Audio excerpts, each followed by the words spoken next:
Okay, great. Good afternoon, everyone. I'm Sanjeev Mohta from BNK Securities. Welcome all of you to another exciting fireside chat. We have with us actually a thought leader, I would say, an amazing journey, a person who's had an amazing journey, Mr. Lalit Agarwal, Chairman and Managing Director, VMart. We also have Mr. Anand Agarwal, CFO of VMart. And welcome, gentlemen, to this fireside chat. Good And what afternoon. Good you know, afternoon, as I everyone. yeah, good afternoon, sir. As I mentioned, what we'll do is we'll try and keep this as strategic as possible. Basically, discussing a bit of macro in terms of industry, where it is heading, and so on. A bit about organization structure, and Pareen will also have some questions. And so maybe I can just start. So we'll just start very macro, not even VMart. I just want to kind of focus a bit on the value apparel retail segment. And if we were to look at that, and I think I'm quoting a number of, you guys have a great annual report, and a lot of interesting data there also. So there are some 5,500 cities or towns rather, and 600,000 villages. Where what do you think, sir? In how many of this actually are ready for a concept like a VMart, or a slightly more organized value retailer? So, hi, good afternoon, everyone. Thank you, Sanjeev, for hosting this with a new name. But yeah, it looks interesting, should be interesting. So, I mean, just to reply on this fireside, I definitely believe if we have written it, it is there. So, these the potentiality is definitely there. And these are the number of towns that we said, that 5,500 towns, or such a number of towns are where we could run a store like VMart, maybe in a little differentiated model. That's what the population suggests, Right. and that's what the district or the tehsil suggests. Right. So there is a potentiality of consumption. If we look at the stronger developed market or better developing markets than India, we have seen that happening. And gradually, what we are seeing or what we are anticipating is also the per capita increase in the or per capita consumption increase in the consumers of India, Right. or the per capita income increasing in the consumers of India. So whenever we see the per capita growth happening in India, uh, even by 30 to 40% from here, whatever we are, we definitely believe it will be a large consumption play, and India will then definitely come out to consume more widely. Because still today we are more a need-based consumption economy, and more smaller town and more villages are strictly need-based. Within that, we believe that there is a market size, there is a great opportunity, because these customers or these population which lives in this small town or even in rural areas, almost like if I speak about Bihar or Uttar Pradesh, almost 78-75% of the people live in rural. Only 25, 27, 22% lives in urban. So that's the kind of urban rural mix. And where does the rural customer goes to shop? Either they goes to the immediate tehsil, the town nearest to them, or they would shop from the district headquarters. So that's how it happens. So all these 125 crores of population which lives in India, everyone is a user of product, and everyone wears some clothing, everyone wears some product. So what we believe and what we understand, everyone who lives will consume at least 2 to 3 pair of clothing in a year. Whatever they wear is what we have to provide. Whatever they need is what we have to provide. So that's the market that we are anticipating, and that's how we look at the market size, and that's how we project that this is the kind of market which is available. It is all about us or the retailer to penetrate into them, to understand their need, to provide according to their need and their budgets, whatever that they need. If you could provide that, then it will definitely make a sense and for business and make a business plan successful. Right. So just to understand some of the key, right now, for example, you are in almost like 200 towns, plus with the unlimited, you are in more towns. So if I look at that, what are the key challenges? One of the things that you also stated is things like real estate, getting the right store, so to say, and dealing with unorganized landlord. all these challenges. So what are these kind of challenges that you face when you are trying to set up a store in some of these areas? So I think I don't think we ever bring out the challenges. The more the challenging the locations, the more is the success rate is what we believe. So we accept and we invite for challenges, and we think that we should always go to the most challenging locations to open our stores. So I think being India, and the kind of structure that we have very limited access to data. We have very limited access to the standard format in which we could analyze and understand the data. So that becomes a little difficult for the team to understand the data or the market.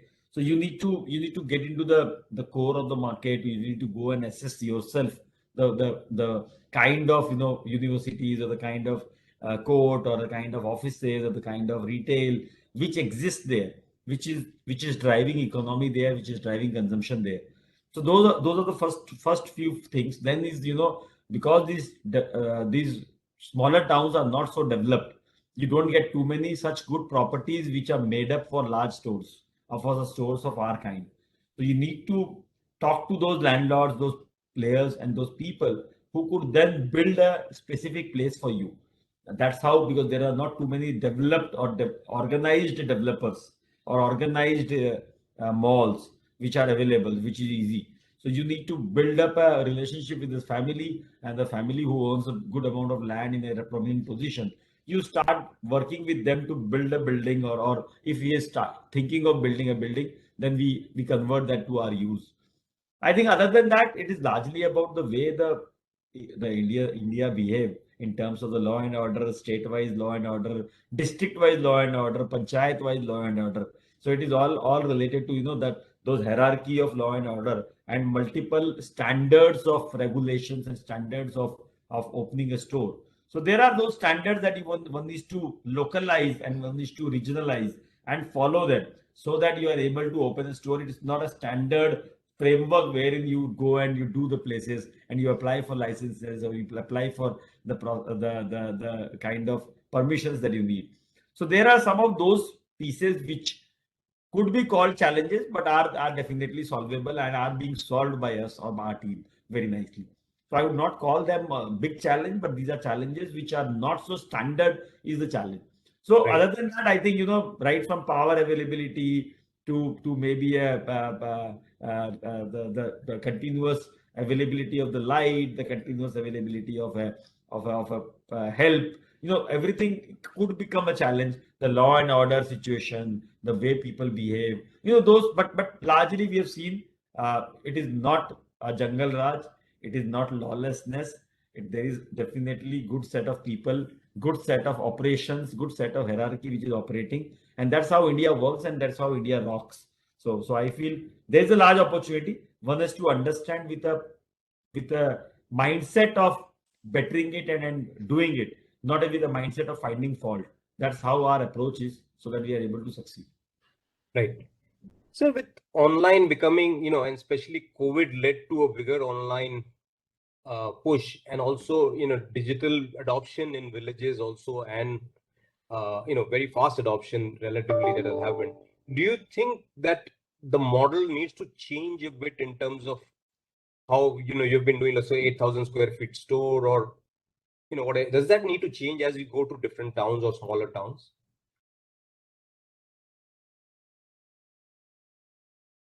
Anand, you want to go? Yeah. So this is my favorite question, Sanjeev. Okay. So, see, I think digital is a way of life, and it is not something which has happened today.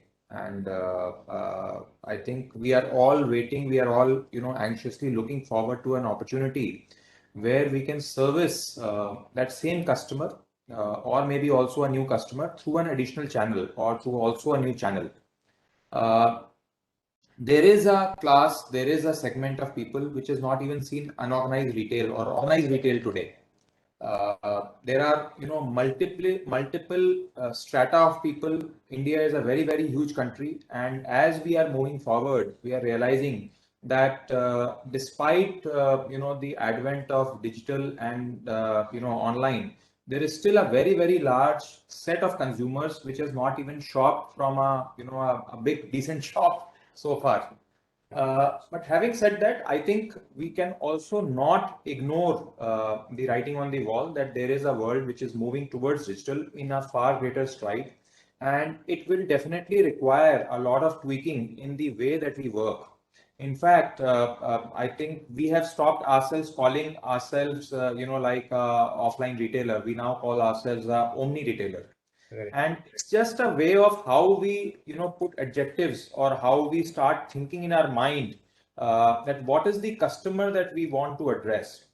There are very simple and very small things that we will need to change, and we have already changed in the last 2-3 years in the way how we order inventory, how we select inventory, how we reach out to customers, how we showcase products at our stores, how we do our communication with our customers, how are we planning our expansion.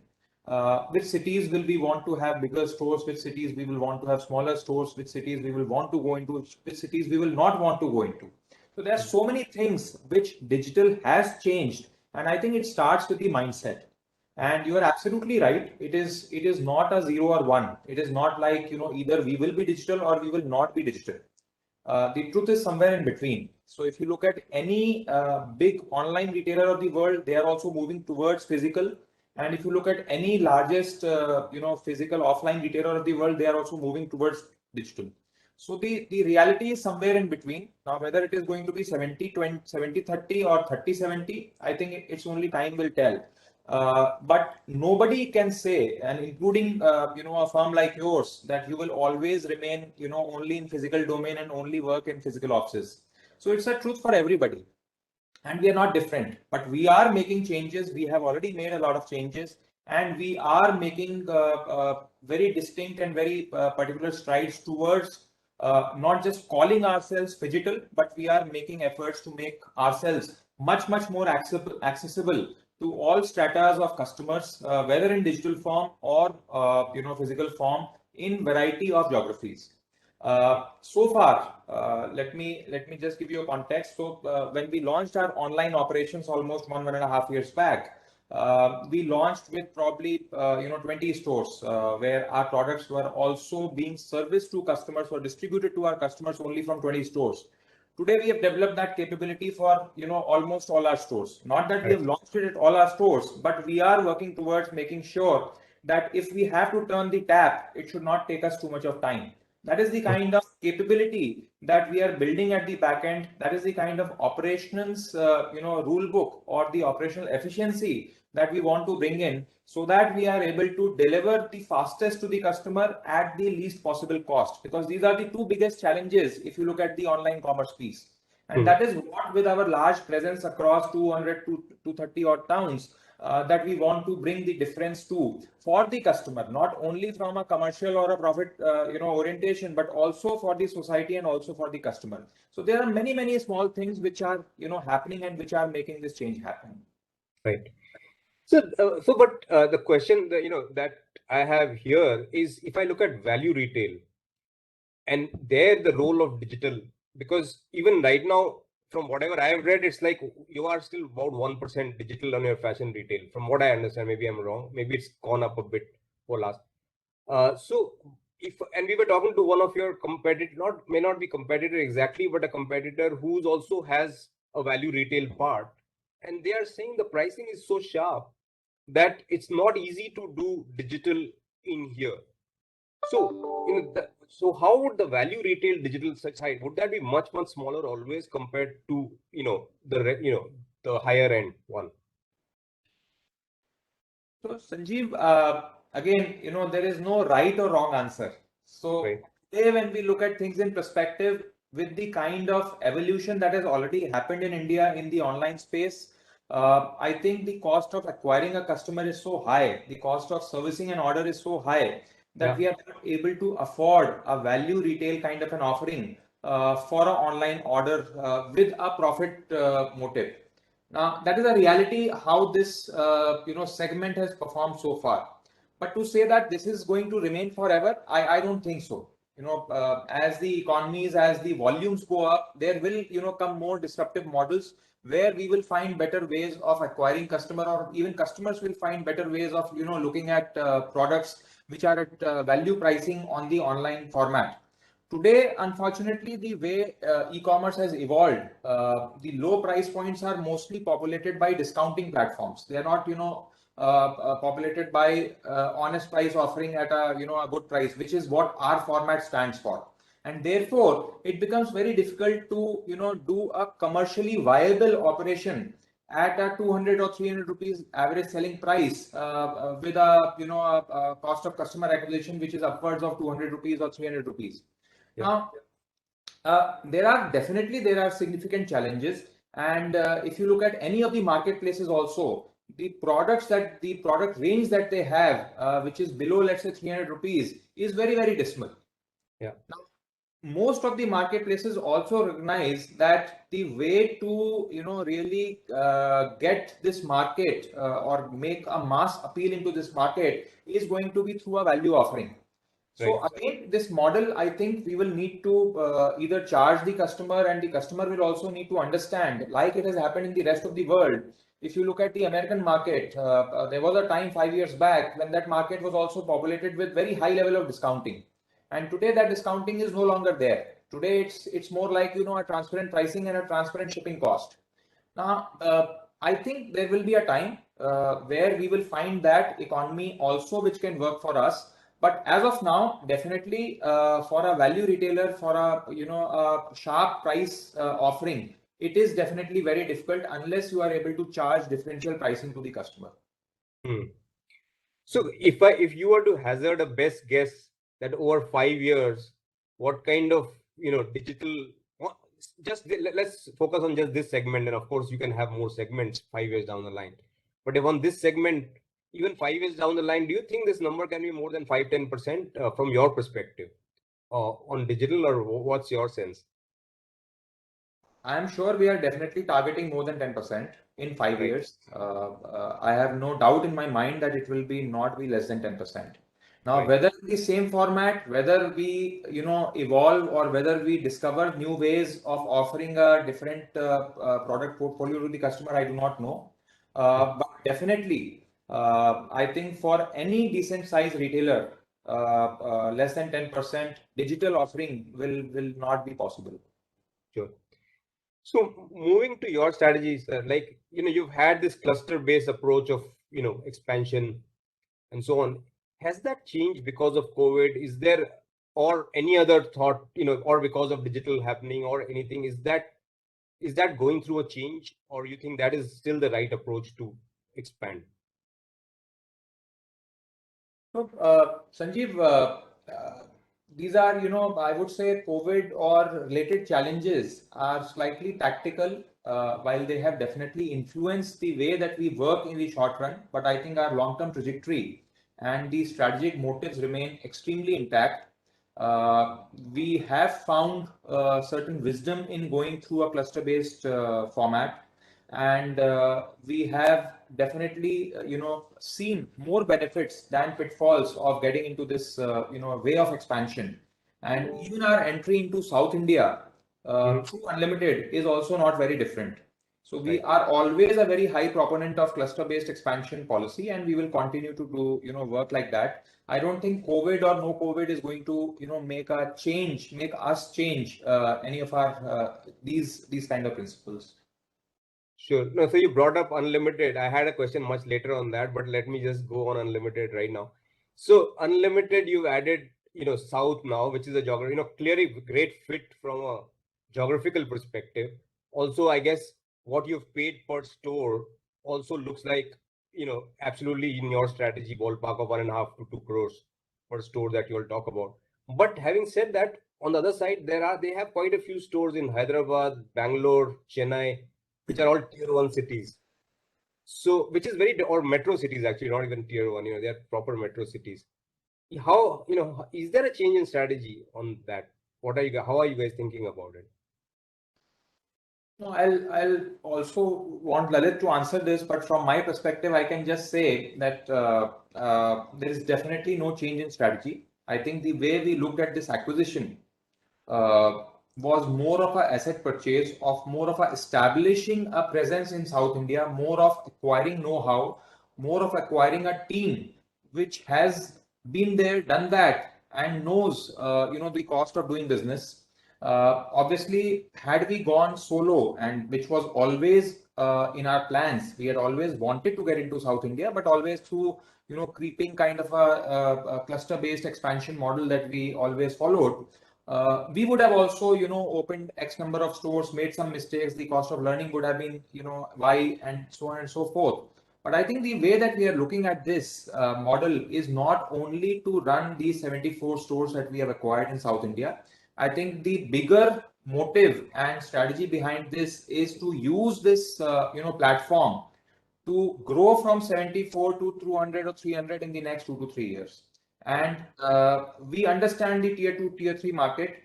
The team there understands the local terrain. The team there understands the local choice and the customer preferences, and how do we speak to the customer, how do we get the customer, etc., etc. And together with these two planks, that is the thought that we will want to make a reasonable presence of V-Mart in South India, as we have been able to make in North India in the years gone by. Right. Alec, you want to add something here? So, no, Anand, I think you've made it well. So largely, see, definitely there are those we are not allergic to tier 1 or metro. So first of all, let's be very clear. Yeah. And within those tier 1s and metros, we have not prioritized those. Right. But we don't believe that there is not a market. It is not a great market. It is a great market. It may not be a great business plan to make in those markets. As long as the properties are available in a good price, as long as the customer segment that we want are available, we will definitely want to cater them. As of now, earlier we did not have our priorities, but now because we are getting it as a part of the deal, we definitely would want to explore and understand how would a tier 1 customer who is also of a low earning group, who is also mass, who is also a youth, how could we excite them? How could we create a distinctive and unique feature in that particular geography is also very important. But as Anand said, this is going to be used as a tool to get into deeper into the small town or the hinterland of southern India. All the 6 states that southern India has, I think all those 6 states are great states and are really developed in terms of the villages or the towns that they have. So our job is to make it easier for everyone, to get access to great fashion, and that's what makes us relevant. So that's what we will want to do. We will want to make ourselves distinctive by portraying this tone of and then we will want to stand apart from the competition, whatever we do. So that's how we will try to penetrate. Sure. So, you've written most of the time in the annual report saying that even if you go a few kilometers down the line, India gets very different. So there are lots of challenges. Fashions are different, tastes and preferences are different, and so on. And here we are talking about a huge, completely new geography.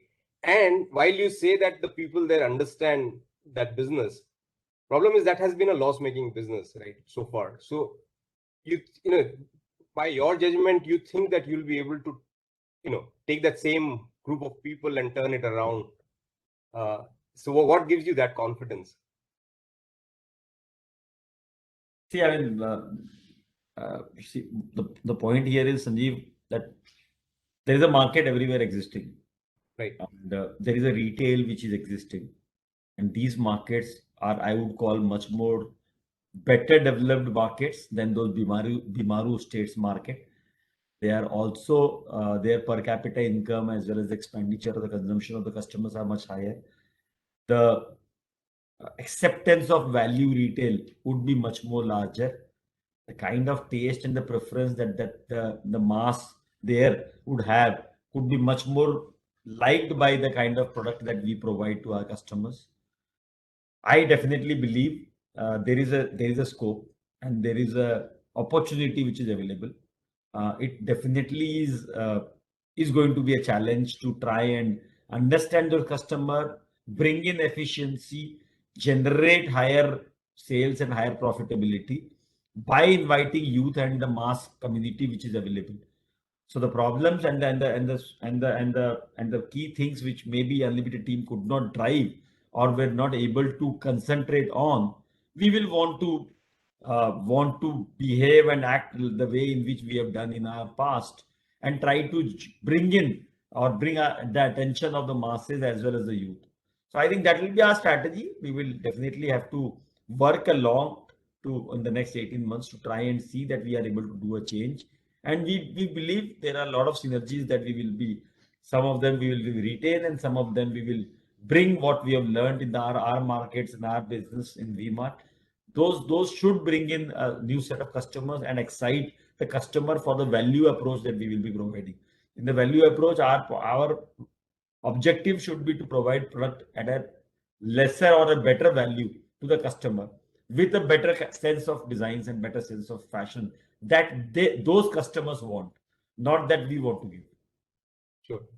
So, and a slightly, maybe philosophical question here on brand. VMart, you all have some 8 private labels. Unlimited has many private labels as well. Does a private label brand matter at all in a value retail segment, or is it like VMart is a good enough name that when you go in, it doesn't matter what you pick up as long as you're going to a VMart store? Similarly, Unlimited is actually an established, at least they have some 500 odd crores of sales or whatever. Now, would you be able to change that to VMart? That's one. Or the second is, does it matter at all? No, you're right, Sanjeev. For me, or what we understand about brand is, brand is a demonstration of trust, and a demonstration of trust which the consumers carry, which the experience gives them. The demonstration of trust by the transactions that you have with them, the kind of product that they buy from you, the kind of services that they have while they buy the product, kind of after sales performance of the product that you deliver to them. So and are you in sync with what their aspirations are? Are you a role store where they would want to come, where they would feel that, yeah, whenever I go and buy from them, I become smart? So that's how a concept or a conception of brand will come in. And for me, we have operated always on a store brand concept, and that's how we'll always focus on. It is more about the store brand which becomes a brand, not that we want to promote it as a brand, because of our product, because of our services, because of our pricing, and all combinations make the lady or the individual the smartest buyer. So that's, if you make that happen, I think irrespective of what the label is affixed on the product, customer would not matter and they would buy the product with the trust that this brand, this store, this premises is going to deliver me that. So if the existing team have already done that, they will definitely, with whatever customers that they have done, they have retained those customers, and those customers are definitely there. Our job is now to bring in the extra set of customers who have not felt that as their own brand or their own store or their own label. So that's how we will have to change those perception. Those could be done definitely within the same brand name, but largely we would want to have a single focus approach from our side. Not that we just want to change. That also we will review, understand what kind of potentiality and what kind of brand pool does that brand has. And if not, then maybe we'll focus on having a single focused brand and have a single brand name. On a private label, definitely we've got private labels. We will not have those private labels which are Arvind's private label. So those will go back to Arvind. We will only carry with our own private label and give the customers the product lines that they want. Right. Sure. And so, you've said 52% of your sales came from private label. Just wanted to understand, what is the difference? Is there a difference in economics when you sell private label versus not private label? Anand? Yeah.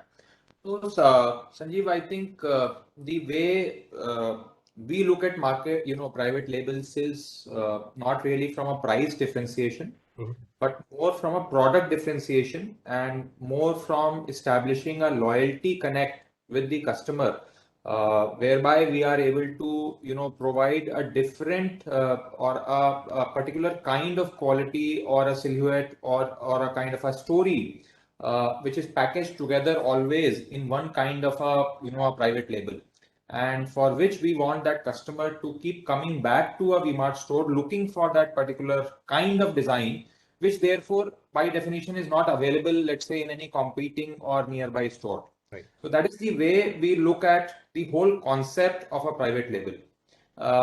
From a pricing perspective, we are an honest price shop. We've always maintained to the customer of the very strong value proposition and the cost consciousness that we want to bring to the table. So thereby, we have never differentiated, at least so far, in terms of the pricing power on the private label. Having said that, it's not that that's not a possibility, but so far we have not done it. And the proposition always remains that we want to make the customer loyal, one to V-Mart and second to the kind of private label that exhibits a certain kind of story or a certain kind of features which are only available in that particular kind of label. But I'm not ruling out that we may not want to look at differential pricing, but we will only want to give a differential pricing or a differential margin only if we are able to give a elevated product experience or a elevated value offering to the customer. We will not overcharge or over profit just because it is a private label and it is something which is only available at V-Mart. Sure. Couple of clarificatory kind of questions. You have it this time about the fashion dial-up and value dial-up formats of store. What are these and how are you rolling them out? Like, are you changing your existing stores to either this or that, or how's that happening? So I think as a concept, these are just refreshing giving a more youthful look to our stores. In any case, each one of our store goes through a refurbishment plan every 4 to 5 years. Now, with the changing times and also, coming back to the same question that you asked around 10 minutes back around the how is digital impacting, physical. So this is also, one way of looking at how we want to attract the new set of customers, which is slightly more trendy, wants to look more colorful, wants to experience a store in a different view, which is more with the times, which looks slightly digital, etc., etc. Now, from a mindset point of view, what we want to bring to the customer is freshness, and a new format is nothing but trying to deliver the same message visually. Right. The product remains the same, the price point remains the same, the location remains the same, the staff remains the same. It's just the visual look and feel that we have experimented with and tried to bring it more closer to the younger generation of customer. Now, why there are two concepts, fashion dial-up and value dial-up? Because the way we have segmented the market is we believe the tier 1 markets or tier 2 cities which have more, let's say, trendier requirements and more fashion consciousness, we have sort of cohorted them into a kind of a model. And for the smaller cities where we feel the value consciousness is higher, let's say relative to the fashion consciousness, not that they have lesser fashion, but in a value dial-up, the emphasis is more on lower price points or economic ranges. And therefore, the look and feel and the size of the store and the kind of products that we will always keep in the store will be slightly different than the more fashion conscious or upwardly mobile looking stores. So which is where the differentiation lies. But from our perspective, these are both new concepts that we are rolling out across all the cities. All the new stores that we open are going to be either in one of these formats. All the existing stores, which whenever they come up for refurbishment as per their due life cycle, they will get refurbished under one of these two formats, depending on what is the catchment area and what is the customer segmentation of that town for us. Sure. Fair point. One other question, again, clarificatory kind of question, which is, if I see again last year numbers, and again it was more COVID led, was you had almost 21-22% of your sales coming from non-fashion segment. And despite that, your gross margins actually remained pretty high. It was almost 32% kind of gross margins that you maintained despite this segment being so high. And I'm adding to that point that you guys have made earlier that generally you don't think that people who buy grocery will buy clothes from the same place in general. Is there a change in thought process on that, given that the success of the non fashion? Yeah. No, so Sanjeev, the concept or the thought doesn't change. And here, when we mean, we don't say all customers. We do say there are a set of customers who are aspirationals, whose aspiration or the trendiness that they want to carry in their mind, which are primarily youth, which is primarily youngsters, teenagers, millennials, who are solos and they want to come and buy denims or want to buy a funky t-shirt or a top. So for them, where if they want to buy it from a place that their mother buys from a dal or oil or a atta, so वो थोड़ा सा it puts them off. So that's the fundamental point that we thought, and that is how we did not put too much of attention in the stores where we wanted to add kirana as a complete category. Right. So now within this 21% that you're seeing, almost 12% comes from what we call non-apparel but non-kirana, which is also fashion, which is also either a footwear fashion or bag fashion or accessories fashion or even the home fashion. Because home decoration is also a fashion. So that is what takes away 12% of that share. There is a 9% contribution which comes from what we call FMCG or kirana. Within that also there are aspirational products like a deodorant or a perfume or a cream and a lotion and there are a lot of such impulsive product, which is one because the customer enjoys almost an hour or an hour and a half in the store. So they want some of the product like a drink or a namkeen or a biscuit also, which is a kind of impulse category or chocolate to the kids. So those are certain products that we keep in certain most of the fashion stores. But there are also stores which used to exist and some of them have been added, which has some space provided to the entire kirana category. That also we do. Still, we believe there are two kind of customers that we have. One is the pure family customer who wants a single store or single place where they could shop everything from, and the second ones are the youth ones. So that is why we have kept our store as a fashionable store, and not all our stores are feeding into those kind of customer segment. So there are almost 70-80% of the stores which do not have any kind of kirana or some impulse item, but otherwise only 54 stores would have a full range of kirana. Right.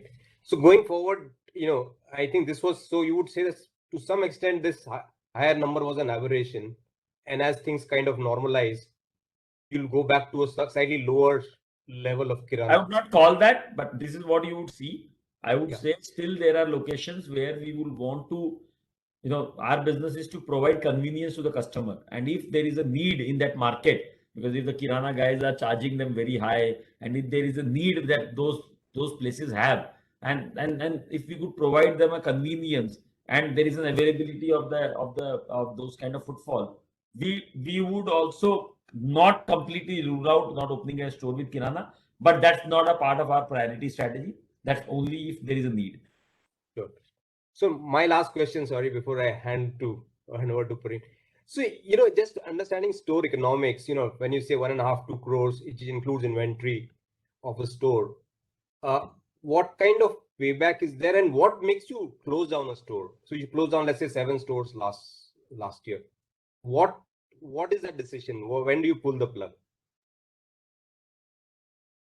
So, Sanjeev, the investment per store is, roughly slightly in excess of around 2 crores, which is broken down into, almost 1.2 crores in terms of capex and around 1 crore in terms of working capital, which is purely inventory. And obviously the kind of effort that we put behind opening any new store is amply demonstrated by the fact that in the last 19-20 years of our existence, 90% of these stores that we have opened have broken even or started to make money from the first couple of months itself. And there are also, failures. We have never shied away from saying that, we have dialed a wrong number and, things do not work out. And there is a very carefully laid out process, where we keep evaluating every store, any new store on a daily, weekly, monthly basis. And we keep a very close watch on how the important parameters are shaping up, whether it is in terms of footfalls or in terms of the average selling price or in the average order value or the the total sales that the store does, or even the store attrition. And there are so many parameters that one has to keep a track of, and there are early indicators of when a store does well and when a store is not likely to do well. But definitely there are mistakes that do happen, and we will definitely want to give every store a decent chance to prove itself before pulling the plug. So I don't think there is any store that we would have closed down within 1 year. I think the usual cycle is at least give it 2 seasons, give it more marketing boost up, more team changes, more product changes before we can really call it a day. Now, in the last year, there was a slight increase in the number of closures, and that closures or the increase was more precipitated by the COVID uncertainty, apart from anything else. So at any time in the portfolio, let's say today we have 350 plus stores, and there would always be 5 or 10% of these stores which will not be doing very well, or they will not be making money as I speak, but they will be on the the lookout list, they will be on the watch out list. Now, if there is a lot of uncertainty around the future, and there are high rental costs and there are more operating costs, and there is lesser chance of recovery in some of these locations, I would rather pull the plug now rather than wait for 1 more year before making that decision. So these are sometimes tactical, sometimes strategic decisions. But having said that, I think the important part is that we open a store to run it. We don't open a store to close it. So the all hands on in the company, the entire focus is, if there is a problem, how can we overcome that? How can we make it, come back to profitability? And if every effort fails and there is a strong visibility that we will not be able to, make things work, that is the time we take a call to pull the plug. Sure. Thanks. Varun, over to you. Thanks. So in line with our discussion that is already happening, I wanted to understand the competitive framework. So the space that we operate in, there is competition coming from organized players who are also thinking mass is a very big market. There are existing players in your space already who are sizable. And then you have those mom and pop stores, which are anyways, they come in demand whenever there is some kind of price mismatch in the market. So firstly, how do you think the space is? Is there market share gains happening from unorganized to organized? Where I mean is mom and pop to organized shares like you, and how are you dealing with the competition with the bigger guys are bringing in? Very interesting question. And I think the way I look at this, and we've talked about this before as well. I think the size of the opportunity is just too large. I won't say there's enough to go around, but definitely the way it appears is that there is more than enough to go for everybody. As we all know that the organized retail is still less than 20% in most of the markets, and in some of the smaller markets that number is less than 10%. In some cases it is even less than 5-6%. There is definitely a huge interest, obviously, by almost all the conglomerates, all the large fashion houses, and also the regional retailers. And part of the blame, I would say, is also because of us, that we have also, sort of profiled this story very strongly, that, there is money down the pyramid. There is wealth to be made at the bottom of the base. And because we have also been slightly successful, I think there is a much more noise that we would have liked around the big opportunity not to be missed in the smaller towns. But still, having said that, I think the base at which the overall consumption market is growing, and I'm told to believe that, the conversion from unorganized to organized is happening at a 14% per annum kind of CAGR number. We are not growing at a same store sales growth of 14%, and none of our competitors are growing at a 14% same store sales growth. So obviously that market is still getting created. And while if it is getting filled by us in terms of market share gain, or it is getting filled by some other competitor in some other shape or form, I think, but the market is definitely getting created and it is going to get bigger as we move forward. There is also some space which is getting gobbled up by online. It may be very small as of now, especially in the value segment. It might be very, very minuscule, but that space does exist. I think the way I look at the progression of where to now, competition is never going to subside. It is only going to grow because not only because of us, but there are much more success stories now. There are two ends to the spectrum. There is the the unorganized, and then there is the super organized, or the biggest of the biggest. Reliance on one end, and the ABFRLs at this end. And there are the regional retailers who are also getting consolidated. These are also transitionary times because of COVID, because of pandemic, because of other situations, economic situations. Typically what happens is, in any economic cycle, the weak become weaker and the strong become stronger. That's the way the evolution theories always worked, and that is what we have liked to believe, and we have also experienced, at least in the last 2 years, that the smaller retailers have definitely lost a bit of their mojo because of their debt problems, or because of their cash flow problems, or because of their operational efficiencies or inefficiencies. There has been a lot of consolidation happening at the the below the line curve. Similarly, on the other side, the bigger retailers, they are getting more ambitious. They are getting into more number of towns. They are creating their presence felt far more. I think this market is very interestingly poised. There is a lot of opportunity for all both these spectrums. It's not that the small retailers will vanish overnight and the big retailers are going to rule the roost forever, and there's nobody else. There's no space for anybody else.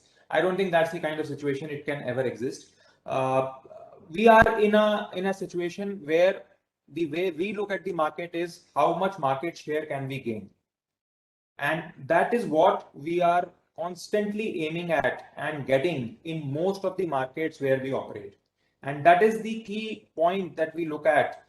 If we have entered a new market, have we gained or have we lost? In an existing market, even despite the entry of some of the biggest competitor, have we gained market share? Because see, at the same time, you must also appreciate that when there is more competition in the market, they also create more noise. And when you have more noise, there is larger conversion from unorganized to organized. Also, not just unorganized to organized, but also the requirement of the customers, just because of the awareness levels going up for fashion, also goes up substantially. So that also creates a larger consumption story.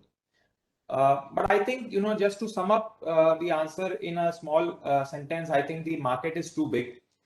We are still too small, and we still have a lot of room to grow. Sure, sir. So just one thing to add, we already spoke about digitization and omnipresence.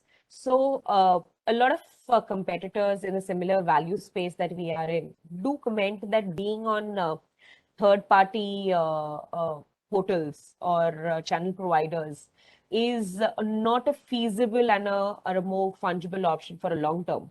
Wanted to understand your view, because one of the other competitor in their views have also mentioned that the traction that Amazons and Flipkarts are visiting or seeing from the tier 3 and 4 towns is far higher these days. So I wanted your view on both these things: omnipresence, being on e-commerce, profitability on it, etc. But in there, again, there is nothing wrong or there is nothing right. These are channels, and you have to be available on multiple channels to be visible, to be available. And I think the customer will decide, where he wants to shop from. He can shop from a physical location, he can shop from my own website or app, or he can shop from a marketplace.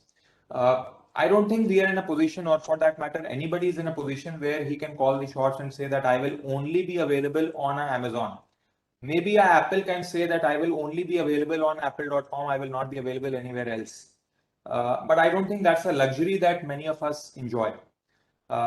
There are economic realities, there are economic challenges, whether you are only on your app, or if you are only on a marketplace, or if you are there on both. This model, especially the online e-commerce model, definitely in the current form, the way it is run today by most of the retailers in India, is not money making business. It's more I have to be there because I can see the future, and if I'm not there, I lose out in the future. So that's the kind of proposition.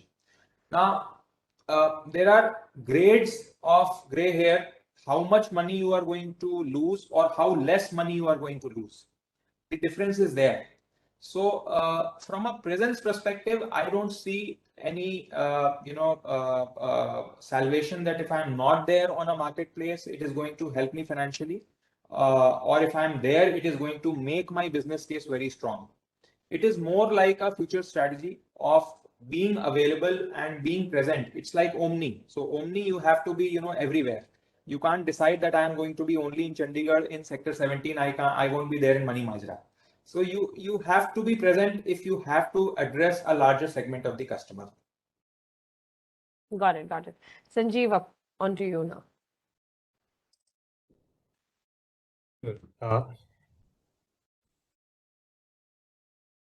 Yeah. So, sir, anything that, maybe if you can just talk about not necessarily currently what's happening, but in terms of demand, in terms of, what's happening in on raw material inflation and so on. Maybe just a very general comment rather than trying to understand what your numbers would be like. So, Sanjeev, in the current situation, I think everybody is extremely hopeful of how things are going to, look up or start looking up around the festive. Festive is just around the corner. Navratras are just about to start, while there is Shraddh, going on right now. But Navratras are just around the corner, and then you'll have Durga Puja followed by Diwali and then Chhath. But I think from a more medium-term perspective, I think we have seen almost 1.5 years of COVID. There has been a very significant amount of uncertainty. There has been a lot of apprehension around wave 3. I think most of us have learned to live with COVID, and despite the very harsh challenges, when the wave peaks, I think we've seen with enough examples around the world in most of the countries, the duration of the wave is roughly around 1 to 2 months. And the governments also around the globe have realized that we can't compromise on economics to settle on health. Economics is far more important than health. And from that perspective, I think the way we look at the future opportunity, I think the opportunity size remains intact. It might only get bigger, but in the short to medium term, I think there will still be some more apprehension. There will still be not overindulgence. There will not be, while we remain very optimistic, we remain very hopeful of a strong recovery, strong pent up. But I think in the short to medium term, I think people are still more skeptic of coming out. People are still slightly hesitant of spending more than what they can afford. So people are spending what they really can afford, but they're not really running up very high credit card bills, if I may. Right. And so what about raw material inflation? That's been quite significant, right? In terms of, so what are you seeing there? You think this is more a temporary thing? So I would say that you would know better than me. Commodity cycles are slightly, slightly longer. They're not, 6 months or 1 year. We are seeing continued inflation as far as cotton yarn pricing goes. We are seeing continued inflation as far as the petroleum product pricing goes. There's been no respite, and the way demand is coming out, at least globally, I am not looking at a short-term correction in pricing. For the first time, we had to take a significant price increase in March, April this year.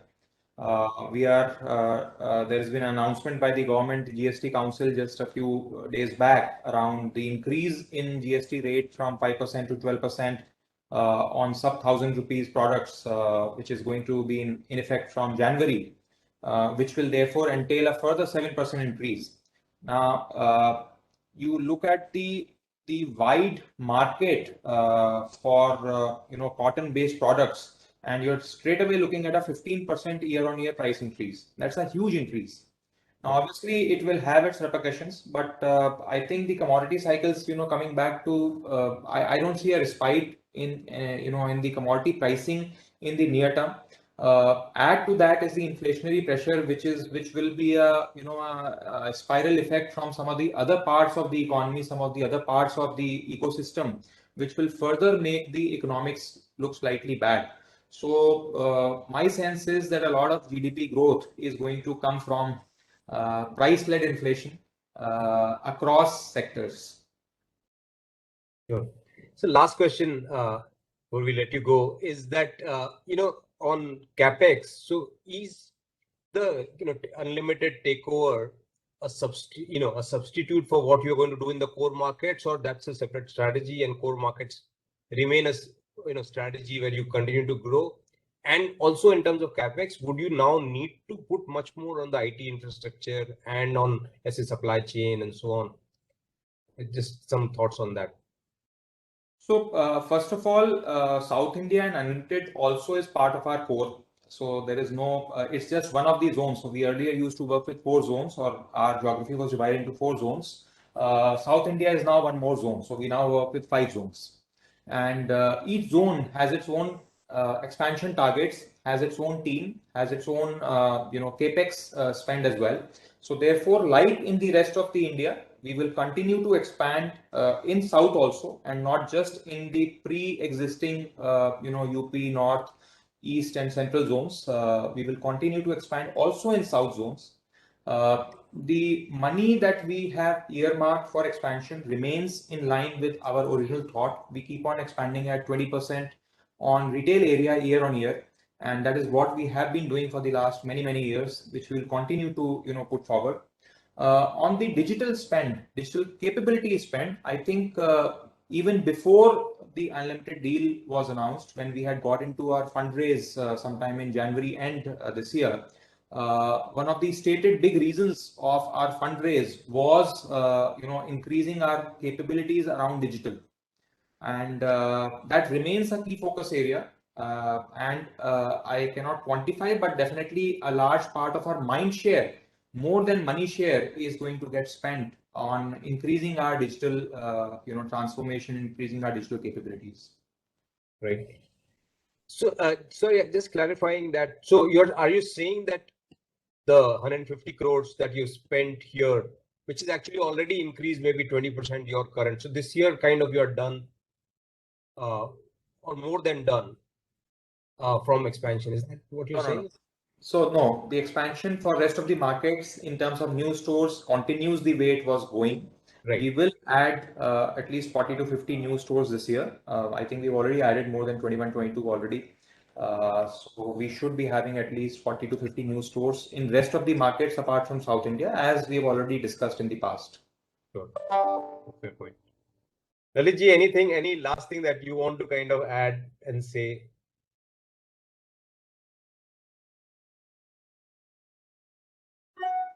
So I think Anand has really batted so well, so I never had a chance to come and bat. he was hitting sixes. So no, I mean I think everything has been spelled out. There is definitely a lot of ambiguity in the market. There is definitely a lot of action happening in the market in terms of the biggies getting into all kind of retail, and then they feel that they could conquer all the world, which globally has never happened. So we are still waiting for those good news to come in so that successes can be brought in.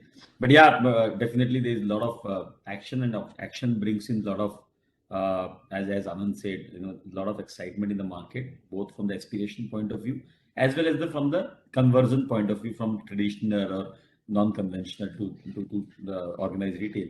And this also brings in large piece of capability addition, whether it is a digitalization of the processes, customer segmentation, the ways of doing businesses, or it is skilling people, availability of people, or it is also about availability of such properties which could be required.